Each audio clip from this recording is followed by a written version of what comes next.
Halo semuanya, selamat datang kembali di video analisa harian XAUUSD bersama Mandana. Dan ini adalah analisa harian XAUUSD pada hari ini tanggal 14 Mei 2025, hari Rabu pasca data CPI tadi malam. Seperti biasa, jika kalian semua suka dengan videonya, jangan lupa like dulu videonya, subscribe bagi yang belum subscribe, hidupkan lonceng dan di share ya. Oke, untuk hari ini bagaimana? Lebih tepatnya kemarin pada saat data CPI. Data CPI keluar itu adalah sedikit rancu ya. Kenapa? Karena kalau dilihat core inflasi year on year-nya itu flat di 2,8. Sedangkan dari segi inflasi month of month itu naik dari data sebelumnya 0,1, 0,2, tapi sedikit di bawah dari data ekspektasi 0,3. Itu yang inflasi inti. Kemudian yang inflasi headline-nya month of month-nya itu dari minus 0,1 naik ke 0,2. Sedangkan prediksinya adalah di 0,3. Kemudian yang year on year itu 2,4 turun ke 2,3. Prediksinya sih 2,4. Jadi kalau dilihat di sini hasil CPI-nya itu ya memang rata-rata di bawah konsensus ataupun di bawah forecast ya kan. Yang month of month inflasi beda cuma 0,1, kemudian yang year on year-nya flat, kemudian yang headline inflation month of month-nya juga di bawah 0,1, kemudian yang year on year juga sama di bawah 0,1. Jadi hasilnya itu bisa dikatakan gimana ya, rada sulit dilihat kalau hanya berpatokan dari data bulan lalu. Sebenarnya data inflasinya ini naik ya, tapi dari segi tahunan ini flat. Secara tahunan flat, tetapi secara bulanan itu naik. Kalau dilihat dari data forecast ataupun ekspektasinya itu tidak sesuai ya, malah lebih rendah dikit 0,1. Jadi kalau dilihat pada saat news itu keluar jam 8.30 ya kan, itu hasilnya benar-benar apa ya, awalnya naik kemudian turun habis itu naik lagi. Ini benar-benar bikin kacau market sih ya, benar-benar. Kalau sekarang sih bisa saya lihat ini cukup membingungkan. Ini mau kemana nih XAUUSD ya? Apakah benar ini mau ngebalance dari harga kemarin pasca drop ya kan sampai ke 70 atau enggak? Ini masih tanda tanya sih ya, ini masih tanda tanya mau kemana ini sebenarnya arahnya untuk sekarang. Apakah lanjut drop atau enggak atau bagaimana? Untuk hari ini sih hari hari Rabu kita sih nggak ada news apa-apa ya nanti malam ya. Nanti malam kita nggak ada news. Trumpspeak juga kayaknya sih seharusnya nggak ada sih. Cuma ada The Fed doang, member The Fed itu doang sih ya. Cuma ada member The Fed doang, jadi saya rasa Trump pun kayaknya nggak ada.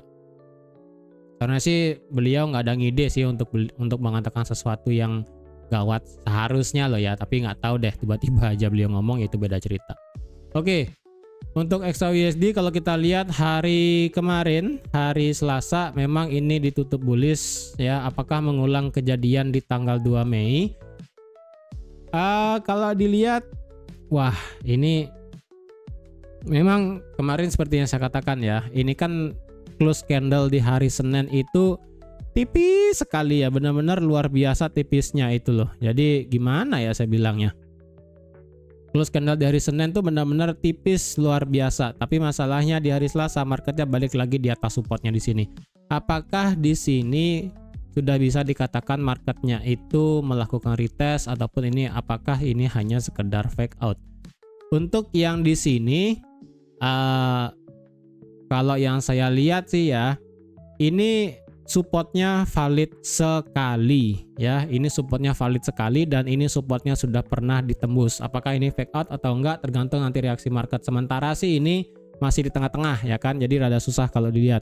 Yang pasti resistance become support di sini itu valid, dan kalau dicari kekuatannya ini sudah cukup lemah karena ini sudah dijebol sebanyak 4 kali dengan ekor yang cukup panjang ya. Tanggal 1 Mei, tanggal 2 Mei, kemudian tanggal 12 Mei, dan di tanggal 13 Mei. Ini benar-benar marketnya sudah menjebol banyak, marketnya sudah menjebol supportnya di sini dengan lumayan 4 candle dengan ekor yang panjang juga.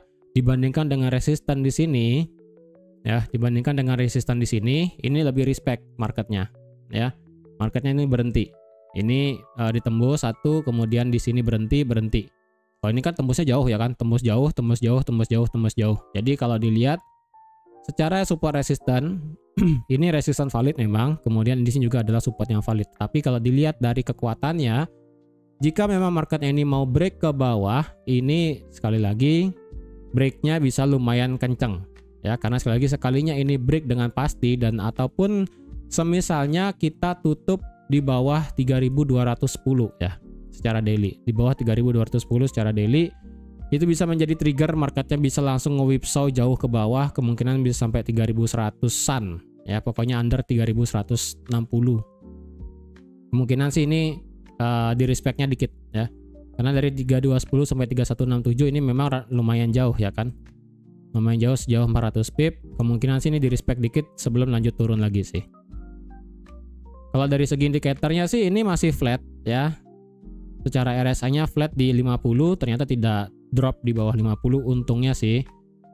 Tapi ini sebenarnya tidak bagus juga, karena kalau dilihat secara stokastik, ini kan stokastiknya sudah meretest 50 dan sekarang drop lagi di bawah 50, bahkan di 34 dan 26. Secara RSI-nya ini kayaknya cuma perlu drop di bawah 50 ataupun ekstrim di bawah 50, dan ini secara daily drop di bawah 3210, itu bisa lumayan drop nanti jauhnya.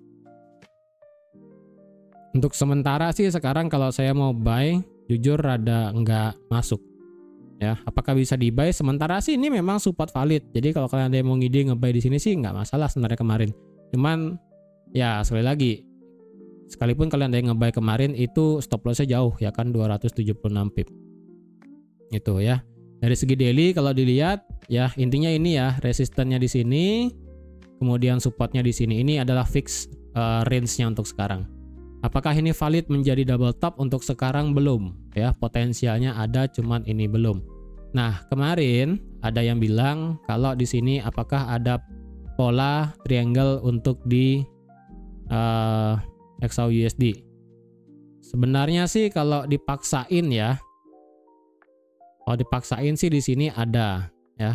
Kalau dibilang paksa banget seperti triangle ini, seperti bullish pennant, kayaknya enggak juga. Saya lebih prefer ngelihatnya ini malah seperti ascending triangle ya, yang dimana bentukannya adalah seperti ini ya, nih kemudian ini low-nya.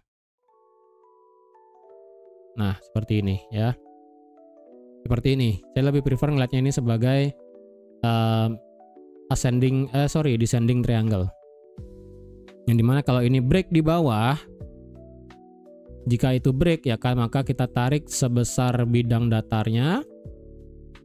Sekalinya ini break, kalian bisa ngelihat turunnya sampai mana, bisa sampai 2966, yaitu sampai di bawah 3000. Dan itu pun kalau memang break ya, dan jika memang marketnya ngelihat ini sebagai descending triangle, yang dimana di sini descending triangle terjadi di puncak ya Bu. Biasanya kan descending triangle itu adalah pola kelanjutan tren ya kan, pola kelanjutan tren, yang dimana kalau marketnya itu turun, marketnya turun, kemudian terjadi seperti ini ya kan, di sini ngebentuk descending triangle, dia baru break ke bawah bisa. Karena descending triangle itu biasanya sekali lagi adalah pola kelanjutan tren. Nah tapi di sini kalau terjadi di puncak tren bullish, terjadi descending triangle, kemungkinan sekalinya ini break, ya udah kita tinggal cari 1:1-nya aja. Ini lumayan jauh sih sampai bawah. Jadi saya nggak tahu sih apakah ini bisa terjadi atau enggak ya, tergantung marketnya mau ngelihatnya mana ya. Ataupun kalian mau ngelihatnya ini lebih prefer kayak begini, ya boleh juga sih ya, nggak masalah juga. Nah kayak beginilah anggap, sorry ya, nggak bagus-bagus amat sih ya, kayak begini pun juga boleh lah. Jadi intinya kalau semisalnya ini break di bawah trendline ini, kemudian atau enggak break di bawah sekali lagi 3245 atau enggak 3210, itu lebih prefer, maka otomatis ini bakal menjadi bearish luar biasa besar. Jadi kalian mau ngelihatnya seperti ini boleh, ngelihat kayak saya di sini seperti descending triangle juga boleh ya kan, terserah salah satu. Karena ini masih, kalau dikatakan triangle-nya cukup agak maksa, itu aja sih ya, triangle-nya cukup agak maksa. Kecuali trendline atas ini baru nggak maksa ya, trendline atasnya ini baru kita bisa bilang nggak maksa di sini. Nah ya, ini baru bisa dikatakan nggak maksa karena ini pure kena satu, kena lagi, itu sih ya. Kemudian dari segi daily tadi itu, sementara sih ini daily kalau dibilang ada kenaikan belum bisa banget ya. secara berita apakah dengan data inflasi kemarin itu membuat XAUUSD bullish? Sementara sih ini sekali lagi ya, untuk XAUUSD itu adalah bobotnya lebih kepada perang dagang sebenarnya, bukan masalah data inflasi ataupun kalender ekonomi. Bukan seperti itu untuk saat ini ya, untuk saat ini nggak kesana area gininya, concernnya. Jadi kalau dilihat dari segi daily sih sebenarnya belum bisa buat naik. Nah secara H4 kalau dilihat sekarang berarti kita bisa pakai satu immediate support become resistant yang ada di 3270 ya kan. Ini fix banget nih, ini break drop, sekalinya breakout marketnya terbang, sekalinya break ini diam. Jadi 3270 kita bisa menjadikan ini area minor support become resistant juga ya. Dan di sini di H4 bentar, ini saya delete dulu dah ya. Di 3245 dan 32 ini saya delete supaya nggak begitu banyak. 3210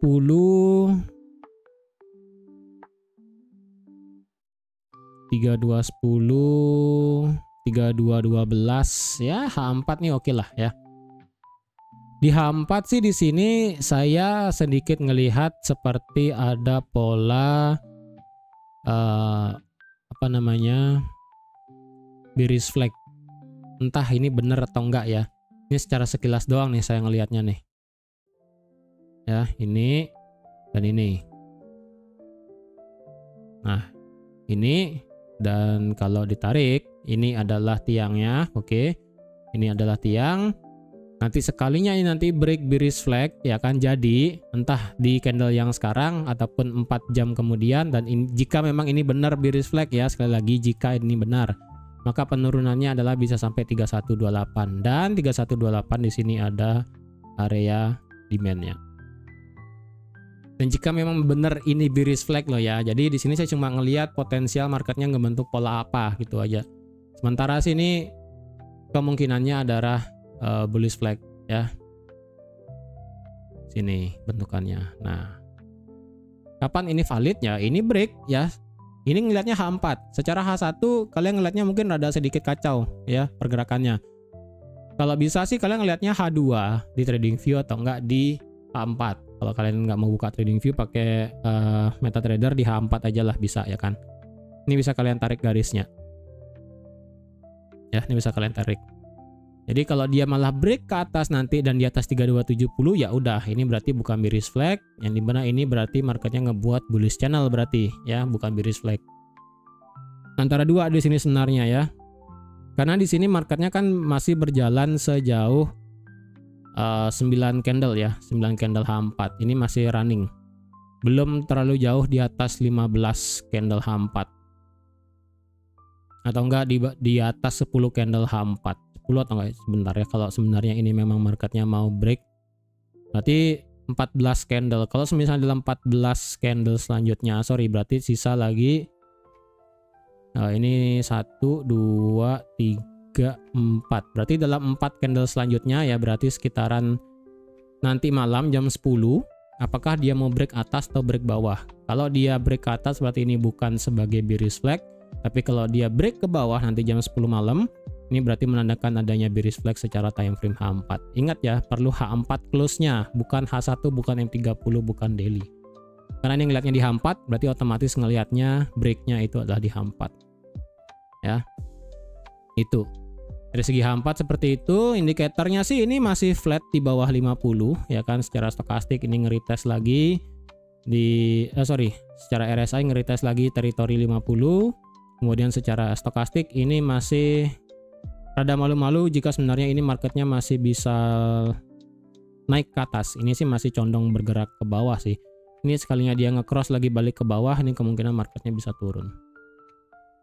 Ya, secara H4 sih jelas aja kita ngelihat supportnya di sini di 3216, resisten ada di 3270. Jadi range-nya sebesar ini untuk di H4 sekarang ya. Nanti kalian tahu aja lah range-nya seperti ini, dan di sini ada channelnya. Di sini bisa antara channel ataupun bearish flag ya. Ingat ini belum valid. Tinggal marketnya tuh break mau yang kemana gitu kan. Secara H1 kalau dilihat pergerakannya berarti Berarti ini marketnya drop ya kan, drop, naik, turun, naik, turun, naik, turun. Nah, sementara sih di sini marketnya ngebuat internal bullishnya adalah higher high dan higher low.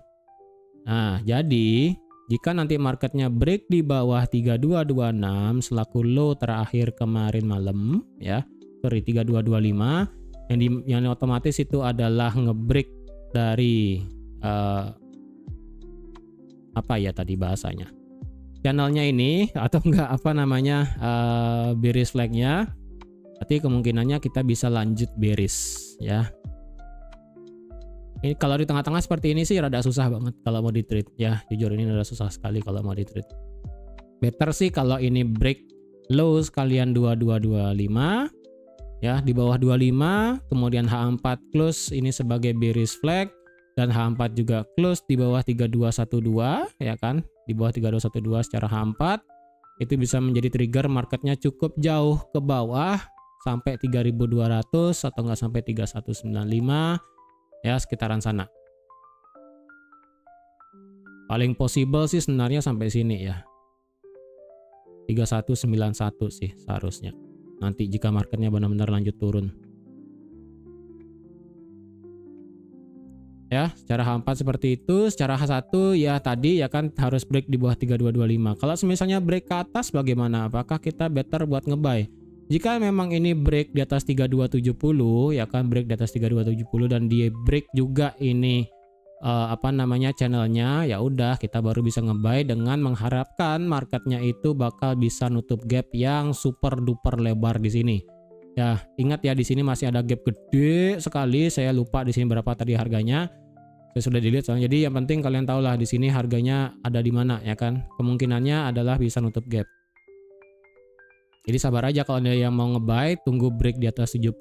Kalau ada yang mau nge-sell di 70 saya rasa bisa, cuman tipis banget. Nggak bisa diharapkan untuk lanjut turun ke bawah, saya rasa rada berat. Itu ya, kayaknya rada berat kalau ada yang mau nge-sell lagi di 70. Bisa, cuman saya rasa nggak expect banget seperti ini sih, nggak kayaknya ya. Mungkin dia naik sampai ke mungkin 80, kemudian 85, kemudian retest ke 70 lagi, baru nanti dia bisa naik dengan ekspektasi bisa nutup gap. Itu ya. M30 ini nggak ada apapun, market structure juga masih sama ya kan. M15 nggak bisa, M5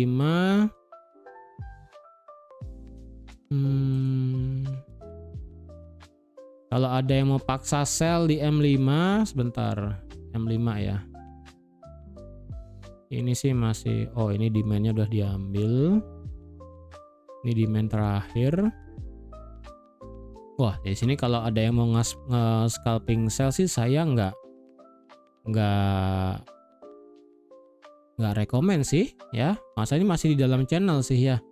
Cuman kalau ada yang mau nekat sell nanti ketika kalian nonton ya videonya ini, ketika marketnya di bawah 38, kalian mau ngide buat sell tipis aja, saya rasa oke.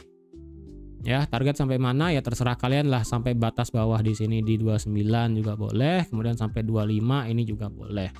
Kalau mau ngebuy bagaimana? Sementara sih di sini memang ada demand M5 ya kan, di sini ada demand M5-nya. Tapi di sini demandnya sudah pernah diambil sekali ya kan. Ini seperti ada fair value gap juga ya kan, diambil. Kemudian marketnya langsung terbang. Jadi saya rasa kalau ada demand di sini, ini demandnya tidak akan kuat menahan market, tapi justru dia turun, naik, lanjut turun lagi. Kemungkinan sih seperti itu untuk sekarang. Ya, jadi kalau ada yang mau ngide buat nge-sell seperti ini juga boleh. Kalau M15-nya sih berat, di M30-nya juga berat. Ingat ya, 3225 itu adalah berarti yang bisa saya kasih adalah 3225 itu minimal break di M30. Lebih bagus sih di H1 ya.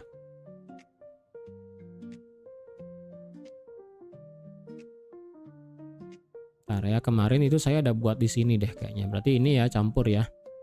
Nah, dari 22 sampai 25 itu adalah H1 dan M30. Jadi kita perlu candle close kayak begini nanti ya. Nah, kayak begini baru kita bisa berekspektasi marketnya itu lanjut turun mungkin sampai 3200, 3190. Bisa jadi ya. Makanya kita perlu candle close yang benar-benar nanti sebesar ini. Entah di H1 atau enggak di M30. Lebih prefer sih di H1 sebenarnya. Dengan demikian marketnya bisa lanjut turun ke bawah. Oke. Jadi saya rasa sekian dulu untuk analisa XAUUSD pada hari ini. Untuk sementara bias saya itu masih sell untuk sekarang ya. Cuman nge-sellnya karena ini masih dalam kondisi di dalam channel, rada berat banget kalau mau nge-sell. Kalau misalnya mau nge-buy pun ini harus break ke atas, break di atas 70 baru saya akan bisa berubah pandangan menjadi buy dengan ekspektasi adalah buat nutup gap yang segede gaban di sini ya. Terus kalau ditanya saya lebih prefer di mana ya? Seperti ini kalau ada yang mau nge-sell tipis di bawah 38. Kalau ada yang mau pure buat lumayan jauh nge-sellnya, tunggu ini break dari channelnya, kemudian break di bawah 22 dan 25 secara H1 seperti ini, baru nanti bisa lanjut buat nge-sell. Gitu. Jadi kalau selama di tengah-tengah seperti ini masih, kita skip aja. Oke, semoga hari ini kita mendapatkan arah yang jelas XAUUSD-nya, apakah dia mau naik atau dia mau melanjutkan penurunan. Jadi sekian dulu untuk hari ini. Terima kasih sudah nonton video sampai habis. Terima kasih juga sudah like, share, dan subscribe seperti biasa. Dan sampai jumpa lagi di analisa harian XAUUSD selanjutnya. Bye.